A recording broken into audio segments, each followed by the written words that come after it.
Dari gejala negara Madinah, kita bisa mengambil suatu kesimpulan mengenai konsep negara berdasarkan suatu proses. Selanjutnya, kita bisa melakukan suatu kajian empiris mengenai apa sebetulnya corak dari negara Madinah itu. Dari kajian empiris dan historis dapat ditarik kesimpulan mengenai gejala negara Madinah itu. Temuan pertama adalah bahwa negara Madinah itu sebetulnya adalah negara persekutuan di antara suku-suku. Jadi sebetulnya merupakan suatu federasi dari masyarakat tribalisme. Ciri kedua adalah multikulturalisme.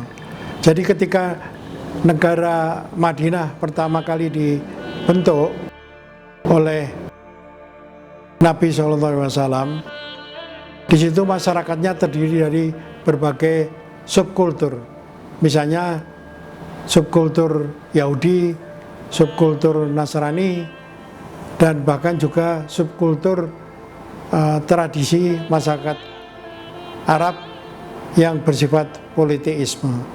Yang ketiga adalah dari segi moda produksi, meminjam istilah Karl Marx, maka negara Madinah pada waktu itu merupakan negara feodal agraris di satu sisi, dan yang kedua adalah negara perdagangan, atau di dalam istilah lain adalah komersial kapitalisme perdagangan.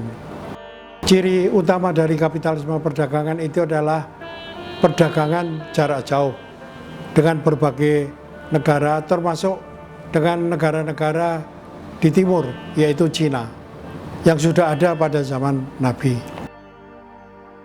Karena itu pengembangan konsep negara Madinah pada zaman modern itu harus melihat juga gejala-gejala empiris pada waktu ini.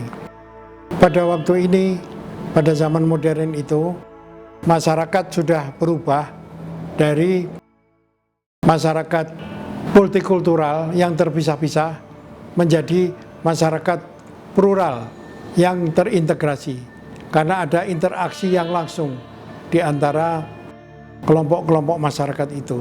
Sehingga karena itu maka prinsip yang harus ditegakkan pertama-tama adalah toleransi, yang dalam istilah Al-Quran adalah ta'aruf.